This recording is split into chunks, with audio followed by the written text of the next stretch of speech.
क्या आपको पता है कि जापान में जो बच्चे एक दिन में 100 कंजी कैरेक्टर रिटेन कर लेता है अपना मेमोरी में, इंडिया में हम लोग लागे होता है एक फॉर्मूला याद करने के लिए शादियों बीत जाता है, उसके बाद भी गलत लिख देता है।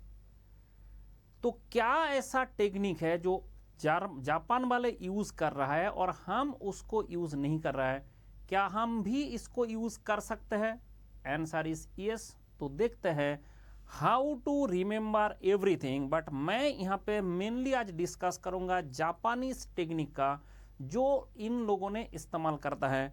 सबसे पहला टेक्निक है विजुअल रिकॉल।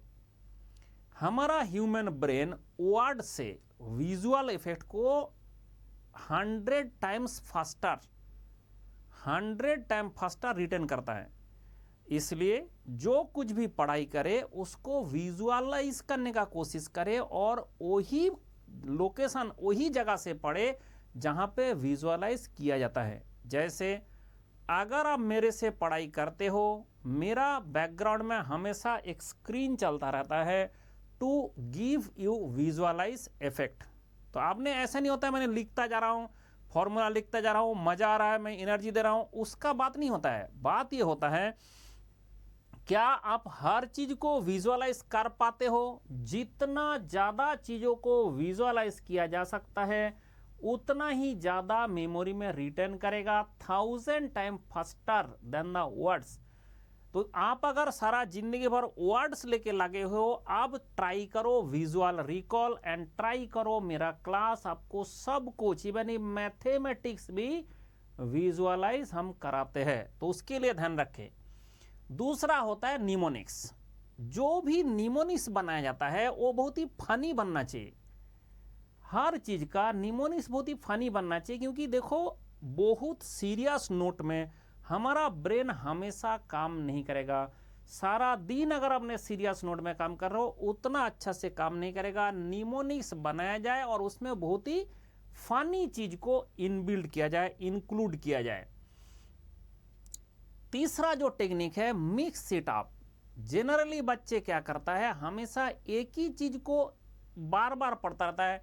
सारा दिन आज प्रोडक्शन पढ़ रहा हूं, नो, प्रोडक्शन के बाद फिर प्रोडक्शन, सोम के बाद फिर सोम, थर्मो के बाद फिर thermo, no, it is not actually पढ़ने का तरीका ऐसा नहीं होना चाहिए। तो मिक्स करने से क्या होता है, ब्रेन को एक टास्क मिलता है। जैसे प्रोडक्शन आपने पढ़ा, उसके बाद सोम का एक लेक्चर पढ़ा, उसके बाद थर्मो का एक लेक्चर पढ़ा, फिर आपने प्रोडक्शन पढ़ा, फिर आपने सोम पढ़ा, फिर थर्मो पढ़ा। ऐसे अगर ब्रेन को आप चेंज करते रहोगे तो ब्रेन को हमेशा एक टास्क मिलता है कि ये वाला काम कर लेता है, चलो ये वाला काम कर लेता है, फिर आपको दोबारा वो टास्क करने को मजा आता है। नहीं तो एक चीज में ब्रेन भी एक डायरेक्शन, यूनिडायरेक्शन हो जाता है, फिर दिक्कत करता है। जो फेनमैन टेक्निक है बहुत ही खतरनाक टेक्निक है और ये हमने बहुत बार वीडियो में मैंने बता चुका हूं। If you want to master in any subject, teach this subject. अब सवाल है पढ़ने के लिए स्टूडेंट कहाँ है हमारे पास? आपके पास पढ़ने के लिए मोबाइल रेडी है। आप मोबाइल में रिकॉर्ड कर लो।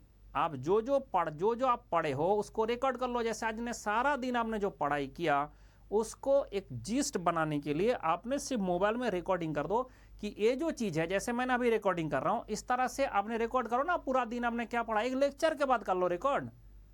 बट ऐसा नहीं आपको सुनना है, आपने रिकॉर्ड करने ही जब जाओगे आधा बात आप बता नहीं पाओगे, और जैसे ही बता नहीं पाओगे आप दोबारा देखोगे, फिर आपका जो कमी था वो पूरा हो जाएगा। तो फेनमैन टेक्निक होता है। ऐसे जो जापान में देखोगे, कहीं पर अगर स्कूल में जाते हो, कॉलेज में जाते हो, देखोगे कुछ लोग जो है ऐसे दीवार को पढ़ा रहे हैं।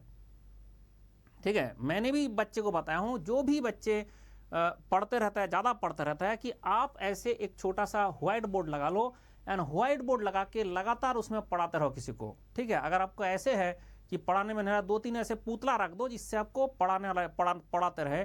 तो पढ़ना है। इस टेक्निक यूज करके मैंने बहुत सारे बच्चे का जो मार्क्स जिसका इंप्रूव नहीं हो रहा था उसका ड्रास्टिक चेंजेस लाया था। मेरा जो पास्ट रिकॉर्ड है, बहुत सारे बच्चे का ऐसा होता था कि 2-3 मार्क्स में मेरा रह जाता है, हमेशा 2-3 मार्क्स में मेरा रह जाता है। तो मैंने उसको सबको लगाया था कि एक काम करो, आप जो है एक एक बोर्ड लगाओ और उस बोर्ड में जैसे तुमने आज जो टॉपिक पढ़ा है, एक टॉपिक पढ़ने के बाद आप जाके वहाँ पे लिख लिख के किसी को पढ़ाओ, क्योंकि तुम्हारा पढ़ पढ़ के जो है दिमाग ऐसे स्टक हो गया, मुझे तो आता है बट एक्चुअल में आता नहीं है। तो जब पढ़ा नहीं जाओगे तभी पता चल जाएगा कि भाई मैंने तो ढंग से बता नहीं पा रहा हूँ।